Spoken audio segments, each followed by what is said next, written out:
road today, so Yeah, I'm happy about that. traffic was quite light today. What's going on? Because I was expecting traffic. It's been pretty light these days. Lately, yes. I guess it's owing to... I can get used to this, please. Well, I mean, I guess. Okay, I mean, for me, I don't know, this week, I'm just praying that my week doesn't continue the way. It just feels like nowadays I'm not complaining, but it just feels like there's just a whole lot that happens in a day, and I'm like, hey, what's going on? But I'm going to make very conscious effort to make sure that I have a better day tomorrow. That's great. Okay, yeah. Okay, so here's what we found as today's quote. I believe transparency in government is key to restoring our nation's faith in its elected leaders. And this is by Kirsten Gillibrand, I guess. I mean, anytime I hear about transparency in government, at the back of my head, I'm just like, can we relate? In Nigeria? Is it relatable? This country? Is it our reality? Is it our reality? Is there actually transparency in our government? But I guess we'll be talking more about that tonight, and I can't wait. I'm glad that we have Miran right here. We're going to be dissecting, we're going to be dissecting this topic of accountability and transparency in governance, and I can't wait. And I'm sure that you can't wait to hear what this beautiful lady seated on this chair tonight have to say about this. But then, before we continue, let's take a short break. We'll be right back.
In the realm of governance, accountability and transparency are not mere buzzwords. They are cornerstones upon which the edifice of a just and prosperous society is built. In Nigeria, a nation rich in potential yet plagued by systemic challenges, fostering accountability and transparency in governance is not just a lofty ideal but a pressing necessity for progress. The country stands at a crucial juncture where the promotion of these principles is vital for sustainable development and the fulfillment of the aspirations of its citizens. So today we'll be discussing the topic fostering accountability and transparency in Nigeria's governance. And when we open our phone lines, we'd like to hear what you have to say. And you know what? Let's actually talk about what we found in the news today before we get into this topic. So I'll start with you, Mary Ann. What did you find for us in the news tonight? Well, what I have is a continuation from what we had in the news last week, Monday. Apparently, there's this report about some, border issues. The customs have been named. Mr. President has been named. The police chief has been named. It's like an expose that many would have thought that would have gotten some kind of response from the government and all the officials that have been named. But then what we're seeing is a whitewash of these said persons by national dailies, meaning that even the media is complicit. So let's look at what's in the news today. Primetime newspaper actually talked about media articles whitewash top Nigeria custom official indicted in billion Naira scandal. Now, an elaborate campaign aimed at whitewashing the image of Kayode Kolade, a high-ranking custom official indicted for corruption, is afoot. Mr. Kolade is one of the 7 Nigerian Customs Service officials detained, but then later released for allegedly accepting 12 billion naira in bribes from smugglers. Yes. Now, Premium Times exclusively reported that Mr. Kolade, the controller of Federal Operations Unit C, Port Harcourt, had 9.5 billion naira proceeds of bribes from smugglers traced to him by the EFCC. Wow. Now, this is part of what we're talking about, transparency. Transparency. Yeah, because the big question obviously is, why is the presidency not saying anything? Why is the police not saying anything? Why has the customs service not put out a statement? Yeah. In fact, that particular report from an investigative journalist proves that this chief smuggler, IB Dende, has been seen on Mr. President's entourage, you know, to COP28. This is a guy that's friends with all of the people in high places. The most intriguing, in fact, the mind-blowing part is that he's smuggling for the customs service, who is supposed to be stopping smuggling in the country. So it really begs for a lot of answers. Like, you're just saying to yourself, is this a dream? What exactly is going on? Like, so is corruption ever going to be a thing of the past in this country? That's a topic. That's a topic on its own. And is corruption ever going to be a thing of the past? That's a topic. That's an entire topic in itself. Because when we look at it, you then ask questions. You know, sometimes we hear names of these individuals, and then I actually ask, who is this person? What does this person do? Then I figured that by the time you probe further, you then find out that they're actually working at doing things underground. Yes. It feels like a movie on something. It feels like I'm watching some Pablo Escobar. It is quite scary because what you just read, you said the media too is whitewashing all of this. Of course, the Punch newspaper started it, and then we've seen other newspapers also doing it. So it's like they paid money to say, tell us, talk about all the good things that this man has done. Okay, what about the bad one? Because 9.5 billion could do a lot of things for certain states. Yes, and this is just one out of thousands of political people that are doing this. Oh well, so good. So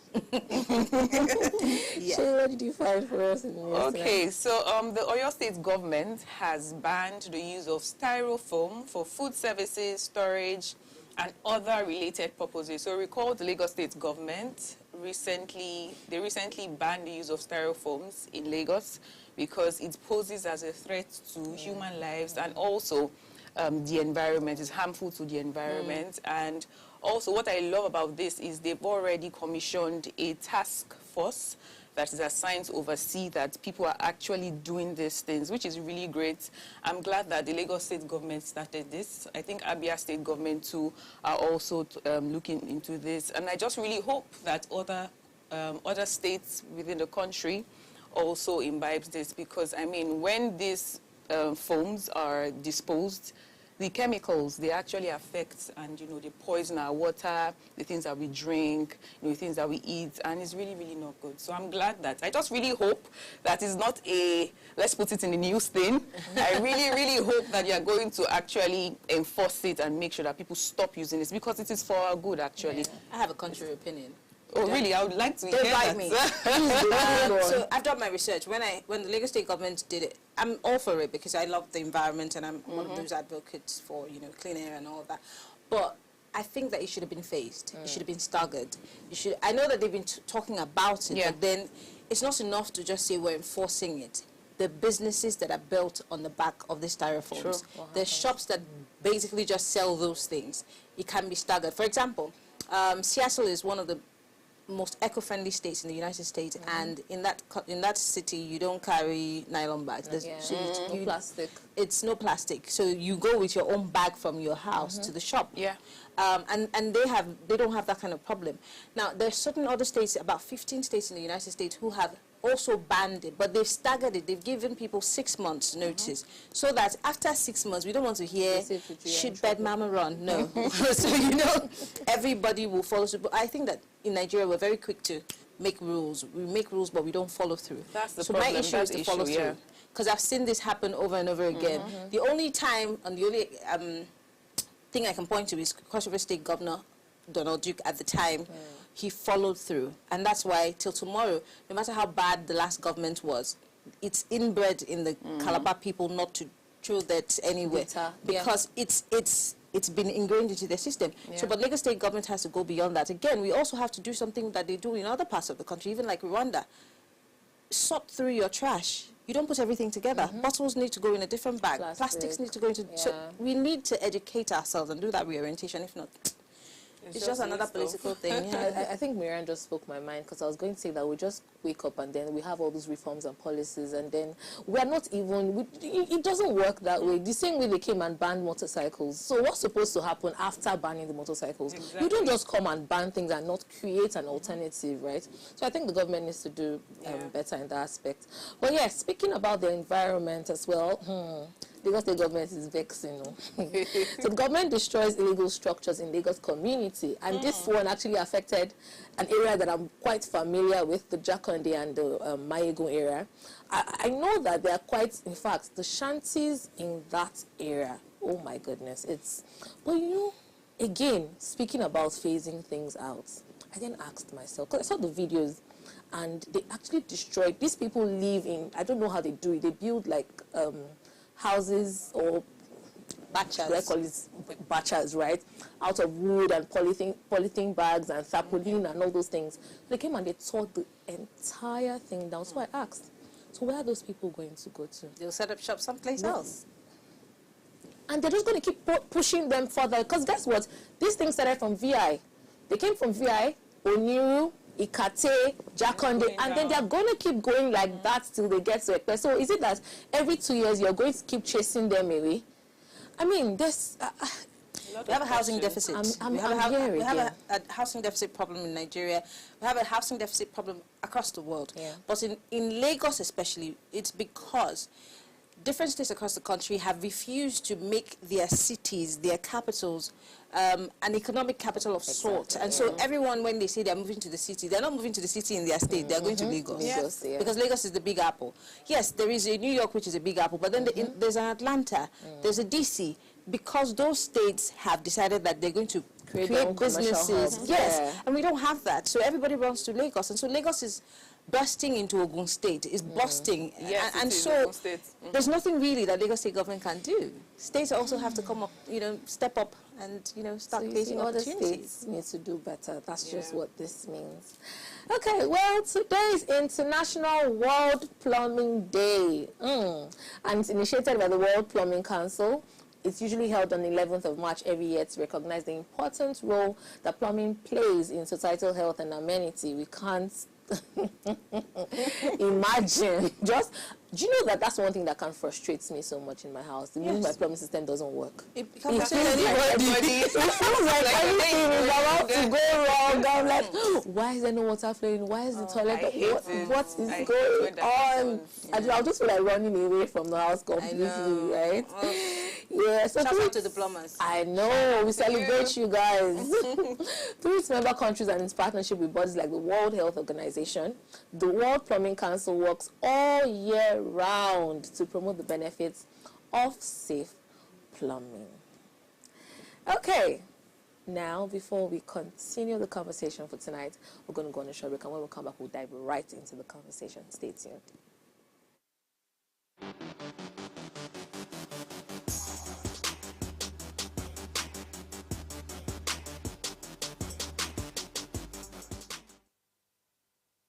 In today's dynamic global economy, small and medium enterprises stand as unsung heroes, playing a pivotal role in driving economic growth, fostering innovation, and creating employment opportunities for millions. Now, according to the World Bank, 600 million jobs will be needed by 2030 to absorb the growing workforce. And believe me when I tell you that the SMEs will be the major employer.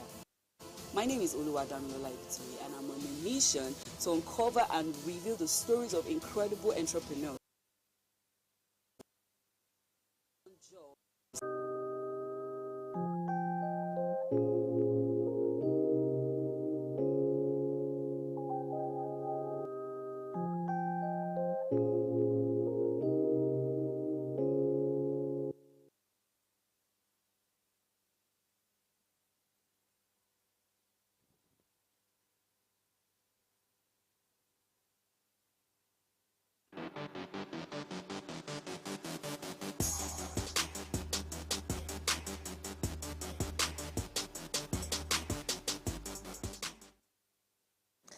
In recent years, Nigeria has taken some positive steps towards promoting accountability and transparency in governance.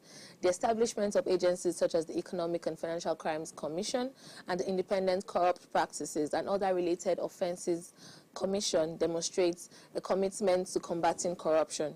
Similarly, the implementation of the Treasury Single Account System, that's the TSA system, has helped streamline government finances and reduce opportunities for grafts. So tonight we're asking, how can we continually foster accountability and governance in Nigeria's government?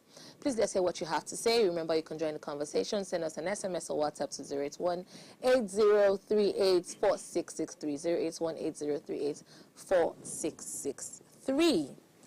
Okay, so we've coincidentally, let me put it that way, we've had a lot of some banter here around accountability and transparency already, right? But then let me come to you ladies and then hear what exactly it is you have to say. So first, let's start with, what's the state, what's the position now in Nigeria? Where do you think we're at now? Shay, let me start with you. Okay, so first off, I would like to first talk about how transparency breeds accountability. And when there is no transparency in the system of government, there is no accountability. Right. And here is how I'm going to answer your question, but I just want to lay this emphasis. So first of all, there's visibility of actions. You know, the government knows that, okay, this is what we are doing, and this is how we are doing it, and the people know, people know what to do, right? So another thing is public scrutiny. So transparent practices invite public scrutiny. You know, when the government is transparent, the people can publicly scrutinize what they are doing and how they are doing it. So presently, would I say the Nigerian government is transparent? I would say 99% no. Because, I mean, we look at other countries, you know, they bring out, you know, their budgets, their budgetary, we know, okay, this is what they're using their monies for. But Nigerian government, they bring out the budget, we hear ridiculous amount of money, and how it is being used, we can't really tell. So I would say that the Nigerian government is not 100% transparent. And I would also talk about, you know, most times when we are talking about government transparency, accountability and all of that, we look at the federal government, the president, the governors. I love you. I love you too.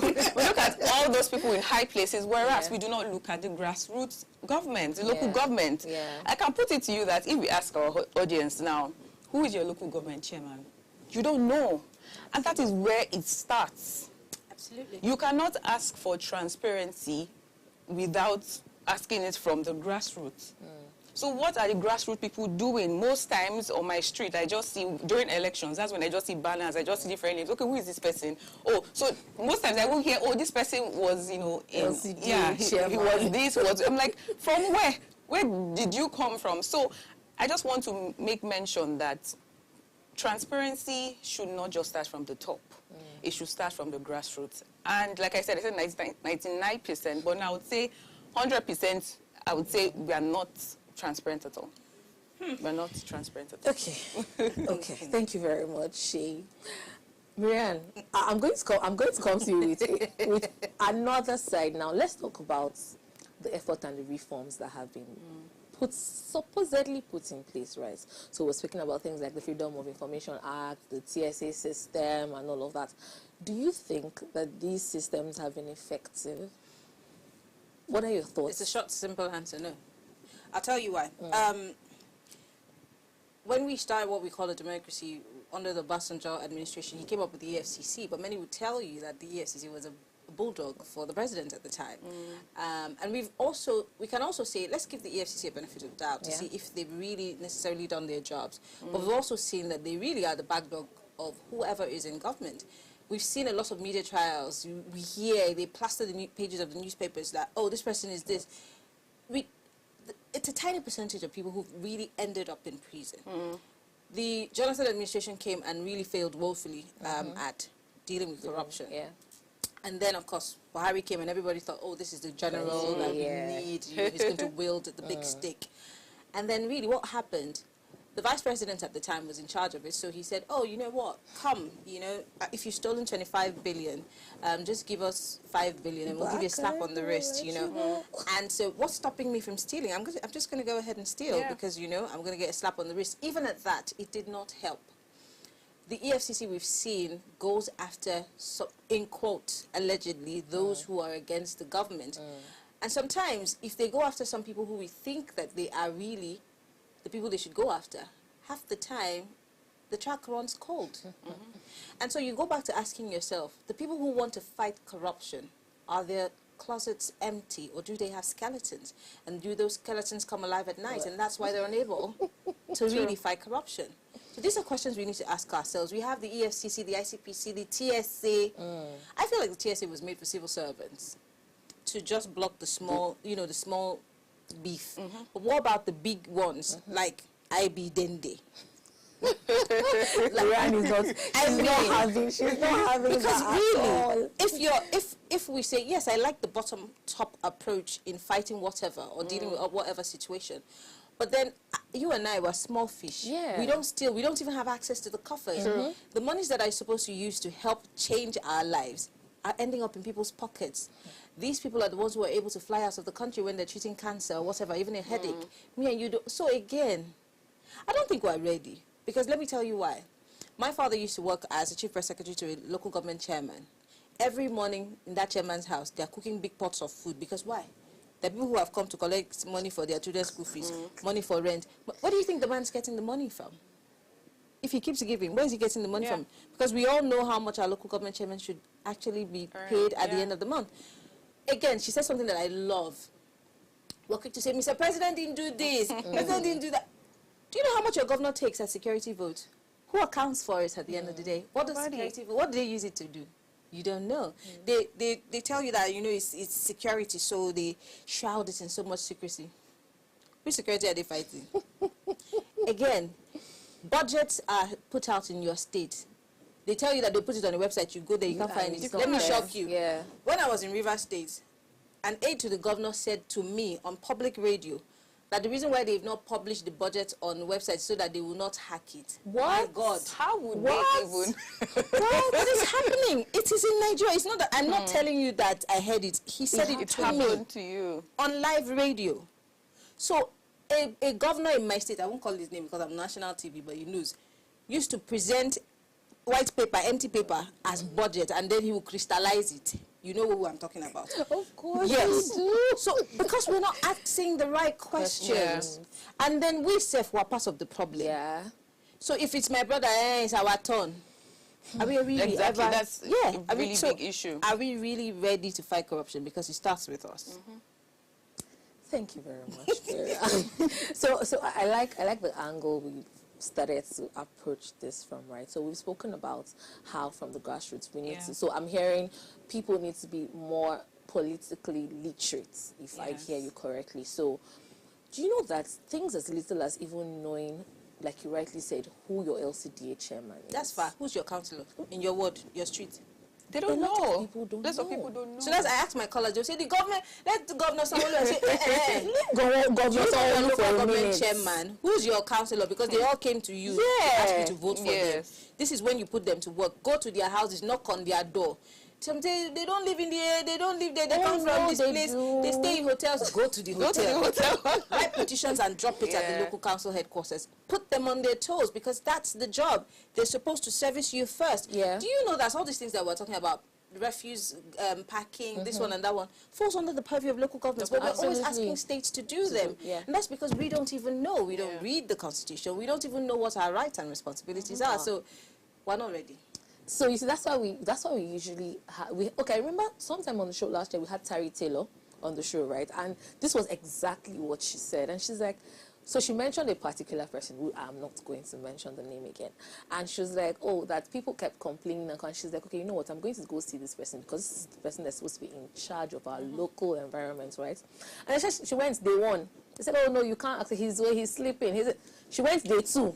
Oh no, he has a meeting. She went day three. She said, okay, you know what, tell him that I'm going to be here for the next 3 days. If he doesn't come, I'm going to be right. And she stayed there, and guess what, he came out. Yes. And he attended to her. Because and in that way, they were able to solve the problem in the community at the time. So I think we need that. That's why we need to be properly educated on the people that are responsible for it. We cannot just keep calling names because we know that, oh, Governor Sanwo-Olu is not far from our lips. Every time Everybody knows his Tinubu name. is not far from our lips. Yeah. There are other people that are actually in charge, and guess what? They might, not even might. They have actually gotten the funds to actually get certain things done. But because no one is asking them questions, no one is saying anything to them, they're not going to do anything. If it was you, you would do the same thing. If you had money with you and no one is asking you questions, of course you would fulfill your personal needs. Why not if not? Yeah, I absolutely agree with you that it is so important for us, for everybody to be sensitized and, you know, politically sensitized and know, okay, this is not the president's problem. This is not the governor's problem. This is the local government's problem. And when we can hold these people accountable, they will be responsive. It's because most times we just hide and say, well, I wouldn't say we hide, but because we do not know, the people don't know this, you know, this government, the local government representatives or the people in that position, they are not responsive. Because there are some things that will happen on your street. You say, oh, the governor, the president, but no, like she said, go to their house. You know the mother's house. Go to the mother's house. They will do something about it. Until we hold these people accountable, they wouldn't do anything. We'll still be on the same spot. It's true. Some of them, you know, people also complain that, oh, the local government chairman will tell you that the states have not released their money. Hold them. I know I'm on national TV. Grab them. When they see that, you know, you're choking them, they will go to the governor and say, Your Excellency, they are about to kill me. They are not letting me breathe. They would do something, but because we also are leaving them, you know, they can get away with anything. So let's start there. But you see, another problem is that we keep saying, oh, we leave the job to the media. The media has to do everything. We have to die. We killed Jesus, so we have to die. Which I'm not even complaining. I love it because I need you to be on the same level with me to understand your rights and responsibilities. But the onus of voter education, let's start from there, is on the political parties because they're the ones who want to get your vote. Yeah. But then these guys have also known that they don't really need your vote like that. So they don't need to tell you anything. So you're ignorant. And so they take advantage of the situation and put their guy there. And so you don't even know that there's a process of recall. So if this guy is not doing his job, we can write petitions. We can get him out of there. They keep you in the dark. So now we have to take the bull by... They keep you in the dark. That's now we have to weapon. take the bull by the horn. The media can't do everything. Those of us who are a little bit aware, in the middle class, even though that's dying off, begin to tell people, have these conversations with your friends, have these conversations with your carpenter, your shoemaker, your electrician, your plumber. Have these conversations. Let them know. I had a conversation with an Uber driver from where he took me to where we were going. And when he dropped me, he said, do you know that I have learned something today? That's how it should be. Yeah, absolutely, absolutely. So now let's look at the role of technology in this, right? I remember when you mentioned you having someone on radio and then the person saying they didn't publish it on the website so they don't hack it. Oh, okay, so that's what Come on, how, right? If we look at what's going on in other countries, that's actually part of transparency. Their website you can actually log on to, and then you would see budget and expenditure. Whites. It's not, nobody's tampering with any numbers there. It's clearly stated. So in Nigeria, I think we should get to that point where we start to allow technology play that role. We need to, no, for real. Yeah. I like what has happened with the NIS, right? That's one person I'll actually commend a great deal. I mean, just the other day, I went to the passport office and it was so cool to see that everybody had their appointment slip on their phones. Nobody's trying to call Mr. So-so and so. Nobody's trying to, yes, of course, some people will still want to jump the line. But you know, a regular person can actually go online and register, pay their money and show up at the passport office and capture and come back in how many days to get their passport. Why do we find it so? Why are we still in that blue and brown file life? Why? We should leave that behind and actually allow technology play its course. There's a reason why technology or rather, why we say we're in a digital age now, right? So we should actually put that to good use. Put these things, let people have access to it. So that we're not asking questions and then, oh, everybody's looking to say, oh, we don't even know, we don't even know, we don't even know. Make it public. That way, even if you want to steal, guess what? People will still look at it and say, well, okay, this is what it was supposed to be, or this is what it is. But in a case where nobody even has a clue and inkling what it is supposed to be in the first place, they would even accuse you of the one that you did not steal. Exactly. Absolutely. Right? So I think we should actually allow technology play its role.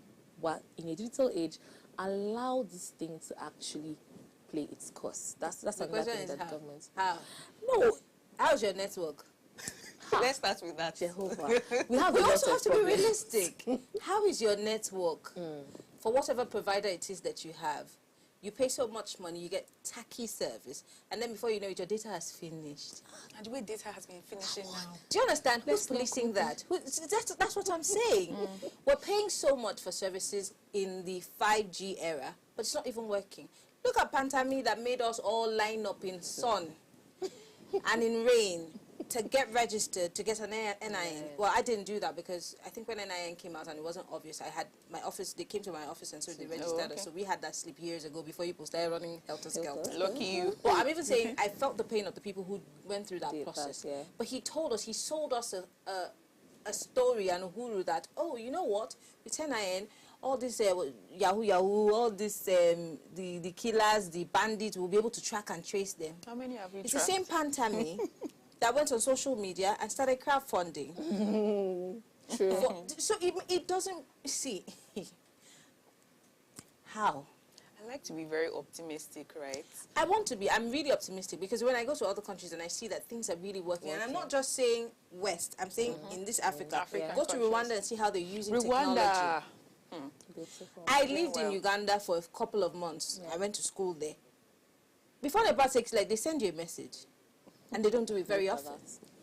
So let's start from there. This same Let's start relate. with and then we look at those people. We look down on those people and Yeah, say, oh, we're the we big are brother of Africa with this Nigerians. and that.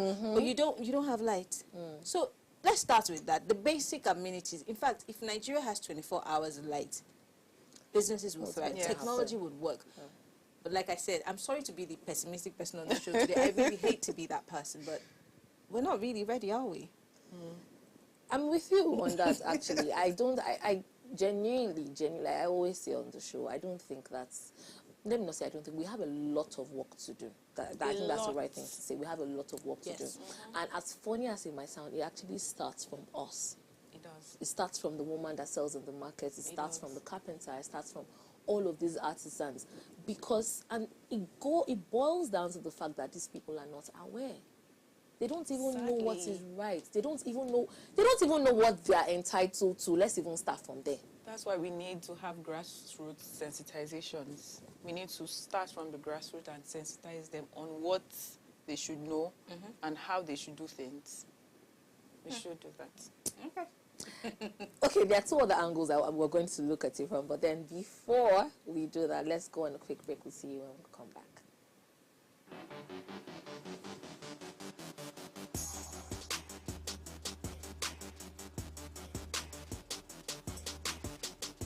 The problem is not that democracy is not effective. Okay. Right?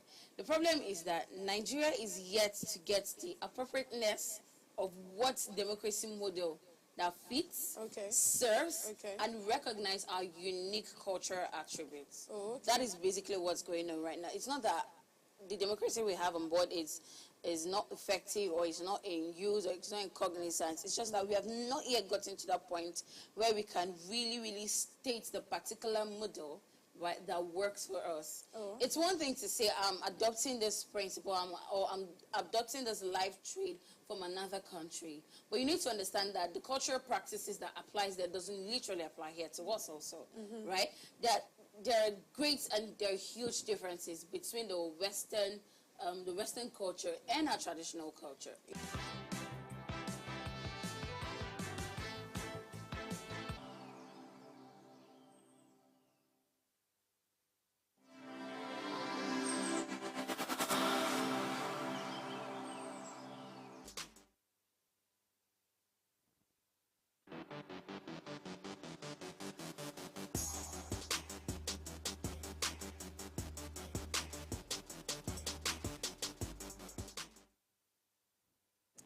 If you are just tuning, we're discussing the topic fostering accountability and transparency in Nigeria's governance. Please let's hear what you have to say. Remember, you can join the conversation, send us an SMS or WhatsApp to 081-8038-4663. Our phone lines are now open and you can call us on 0702500779. Again, the number to call is 07025007749. So yeah, before we went, we're talking about what other countries are doing, right? So I like that Marianne mentioned the likes of Rwanda, Uganda, and all. I'd like to actually throw a bit of light on what Botswana has done. So we look at countries like the Nordic countries as well. So let me not even, okay, you know what? Let me start from our continent, Africa. Let's not go so far. So that they will not say that you are talking about Oyibo people. Yeah, so do you understand? So let's leave the Oyibo. Let's even talk about what is happening in Botswana. I was quite amazed because I actually Googled it, right? And do you know that when you open, they have a page, a website, right? When you open that website, every single thing about the government's decision making, everything is there, plain. So it's not a case of, oh, they said, they did not say. There's evidence. It is there. There are anti-corruption laws. If anybody falters, your name goes right there. Whatever judgment is made, whether the person has been arrested, whatever it is, it's right there. And you can see that they actually follow through because it starts from when the person was picked up, what has happened, what the decision is, where the person is at now, what has... That's governance. Wow. Yes. And it enhances the trust Exactly. that citizens have. So in that case, people would proudly tell you, oh, no, if you go there and mention the name, oh, this person did blah, blah, blah, blah, blah. This person is this. Now, here we are talking about I've been doing it. Some people out there will tell you now that I've has done no wrong. I was in Abuja last week.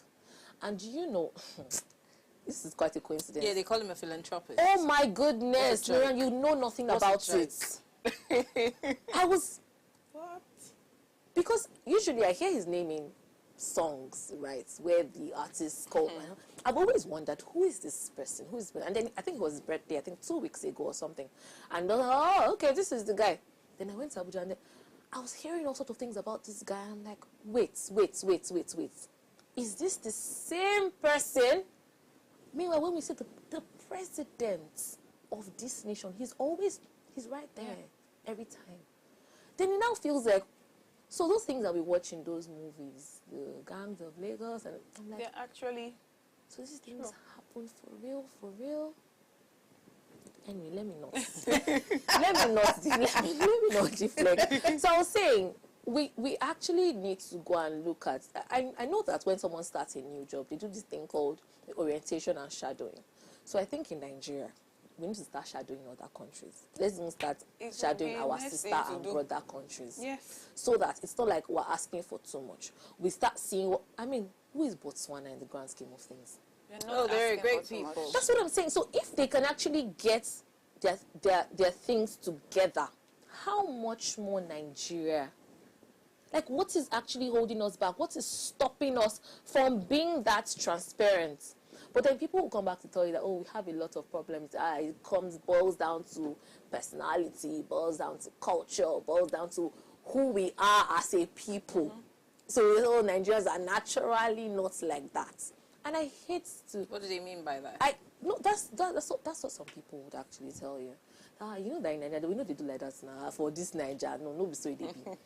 And I'm like, no. So these other countries that are actually experiencing such, what is it about them? What makes you different? You are under ideal circumstances, you're even supposed to be a better country, and you're supposed to be in a better position. So why are we not getting that right?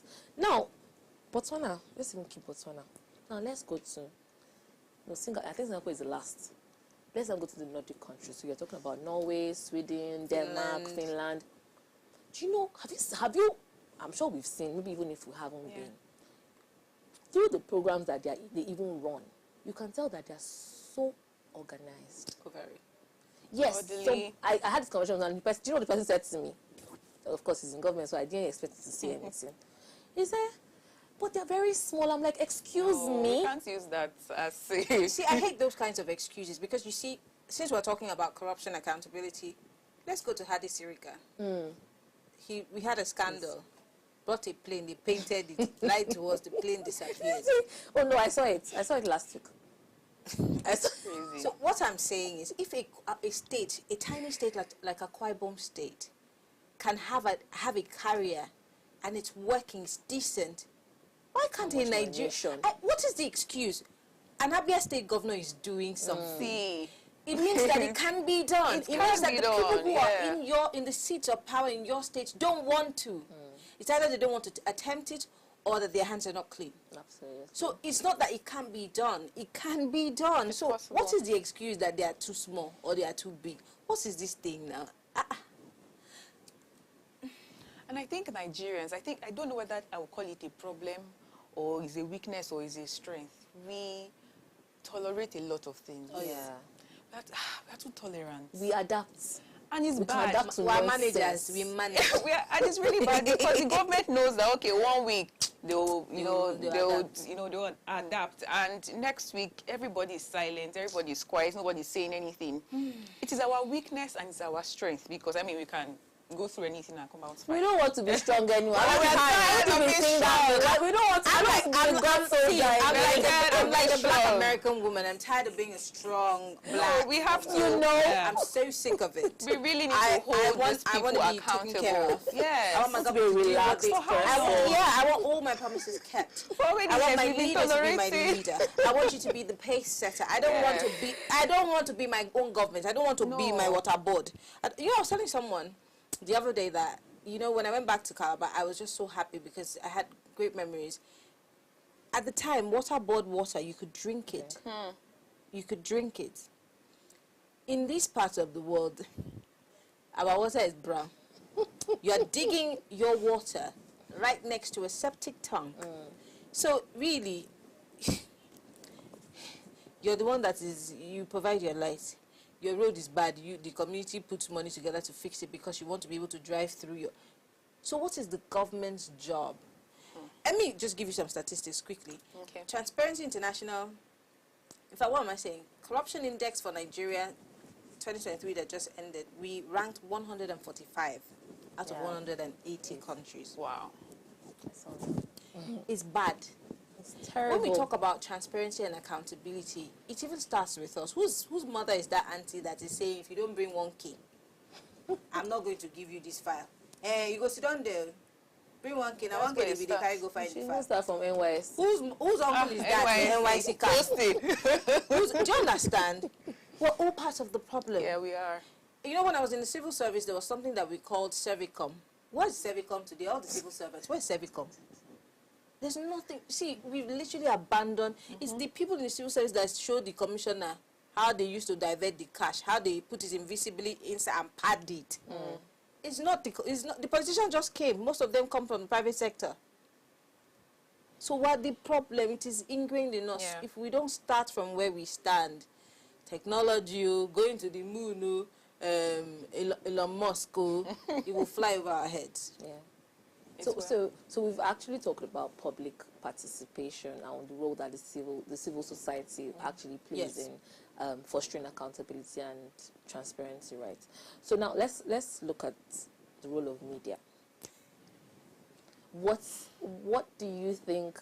But I think Marianne touched on that Yes. a little, right? So I want us to go in there just a little more, just push a little more.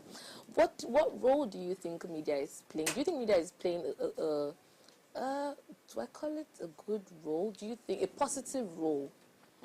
And if not, what do you think media needs to do better? Shay, let me start with you. Okay, so just like the story that Marian spoke about, the one about the custom officer and the media houses whitewashing the news, it hurt me so much because I studied mass communication and I remember in school that time they said the media is this, the media is that, it's trustworthy and all of that. But I mean, that's just by the way. But what can the media do? Keep communicating this. Whether we can, translate it in our local dialects so that everybody can understand. Because not everybody speaks English, Yoruba, Igbo, other languages. And just keep communicating this. People still read newspapers. Yeah. So probably we can use all those cartoon columns, to broadcast this. And of course, we're using this our medium to, talk about the importance of transparency and basically let people know that they have the power. Because really, I think the government has made us feel like we are powerless. Yeah. And because of that, anything goes. And she's really, really, really sad. So I think the media can still, we should not give up. I mean, I try to be optimistic. I know Marian is really obsessed with where everything is in the country, but I try to be very optimistic. There is a lot that we can do as a nation. So let's do our part, and hopefully we see a change. Unfortunately, one of the problems that the media has is that 80% of media houses are owned by politicians. Oh, yeah. Who also have an agenda. That's So it puts me and That's you right. at... We literally are at the, I don't know, the mercy of these guys. Because, I mean, for someone like me, I have coconut head, I don't care. Yes. So you talk. So if You say it as shut it me is. down here, I will come to upgrade TV. You know, I'd always find a way. But then the truth is that there are also people in the media who you'd respect, but then the situation of things have not necessarily been friendly to them, especially the print guys. Not most of them are well paid. Yeah, Some of them are old for months. These people have to feed. And that's where we have this brown envelope thing. That's how it came about, because man must work to be able to write stories. Sure. Yeah. So those of us who are nicely dressed with makeup and we're here in, you know, on TV drinking nice water, sparkling water, you know, we can sit on our high horses and say we're doing our jobs. Yes, we are. There are a few of us. Thank goodness that we have some private media houses that have also come up, you know, to challenge the narrative. But like you said, we can't really stop. We have to keep. Yeah. The person who uncovered this is an investigative journalist. You know, he decided to go undercover as a smuggler, and he's done so many other stories. There are people like him also who are doing these things. Kudos to Premium Time. They do great exposes. Amazing, yeah. I love them. Daily Trust also, they stood up to the government at the time and said, we are not recanting. This is what we discovered. Come up with your own facts. There are those who are still doing that, and there are those who have, you know, under the table taken some things, and that's why certain people look at journalists, you know, with a side eye, but there's still some of us who are still doing the job. It happens everywhere in the world. In America, you have those who are for, you know, the Republicans. There are biases here and there are those who also are sellouts. But we're not going to stop the crusading. We're not going to stop telling people the real stories. We're going to keep pushing the narrative. Sure. And like you mentioned, community radio is very important. I grew up noticing that the average Northerner had a tiny transistor radio, always listening to they the always radio in their listen to. languages. We need to replicate Yeah. that in our different local areas Yeah. so that people can be carried along. And we can't really overemphasize this. Yeah. Thank you very much, Marianne. I mean, I'm not sure what more there is to say, but I think we have a WhatsApp message. Good evening, my dear beautiful sisters of What Are You Saying? Hi. #Ways. Fostering accountability and transparency in Nigeria's government. You beautiful ladies should not bother yourself about what you see in movies. It is real. My dear beautiful sister Chinelo made mention of why we cannot be transparent in Nigeria. We are the ones doing ourselves in Nigeria. The media has a role to play in transparency in Nigeria. Yes, we said that. Thank you. My dear beautiful sister said we should keep communicating. So nice to have beautiful ladies on Ways. So excited. My dear beautiful sister Chinelo, nice to have you back. I missed you a lot. I missed you too, Daniel. You have a fan there. Yeah. Beautiful sister Nelo. Ways regular fan. That's all. I know. Ways regular fan. Do we have any other comments? Yeah. Okay. So in the absence of any final words about our topic, Sheyi? Yes. So I just want us to, and also to other media agencies or TV stations watching, let's use our medium to fight this corruption and, you know, make sure that the government is transparent and accountable. We are doing it for the future generation. We are not just doing it for ourselves, for a better Nigeria, because we really do not have another country. This is our country, and until we make it better, it won't be better. So we have to make it better ourselves. I also want to say that as media houses, whether we like the government in power or not, we need to try as much as possible to be unbiased. Yeah. I've seen so many people who have become crusaders, activists against the government. I don't have a problem with calling out something that's BS when it's BS, but also applaud them when they do right. For example, I'm a self-appointed special advisor to Governor Sanwo-Olu on reminding him of all of the promises he's made. Yes, so when I'm on the radio, that's the first thing I love that. So when I'm on the radio, that's the first thing I say. I say, Your Excellency, today is the day. your essay reminder. I'm back here. I know that I'm self-appointed, but I know that you need me to do this job. So I'm reminding you because you made a promise to the people in Ekpe. You told the people of this place that you're going to do this. Please, they are calling on you. So you see, we must task ourselves with that, and applaud them when they do, even if it's a little. So maybe it will help them to do more. But let's not be just always going at them. Also open our eyes to see how we can also encourage them to do better. Yeah. Absolutely. Thank you very much. I would also say, again, public participation, very, very important. And also try as much as possible to be politically aware. Because if you are ignorant, you're not going to be able to help the situation because you won't even know where to start from. I mean, it's a huge elephant, right? But then how do we start eating it? In bits. So we start in those tiny bits. Start by attacking the people that are in close proximity to you. And I'm very sure that if we go by that, we will definitely be able to achieve some sense of transparency, right? Tiny drops of water will definitely make the ocean. But then before we go, do ensure you follow us on Instagram at Wayshow Africa and official Upgrade TV. You can interact with us further, drop a comment, and most importantly, follow all our social media engagements. And remember to like, share, comment, and invite your friends and family to watch and follow us. If you missed today's quote, here it is again. I believe transparency in government is key to restoring our nation faith in its elected leaders, and that's where the issue of trust, like Shay said, comes in. We need to regain that trust. We need to rebuild that trust again. And how do we do that? Ensuring that there's transparency in government. Thank you, beautiful ladies. It was great having you. Thank you. It was great conversation. Yes. All right, guys. See you tomorrow at 8 p.m. as we bring another conversation to your screen.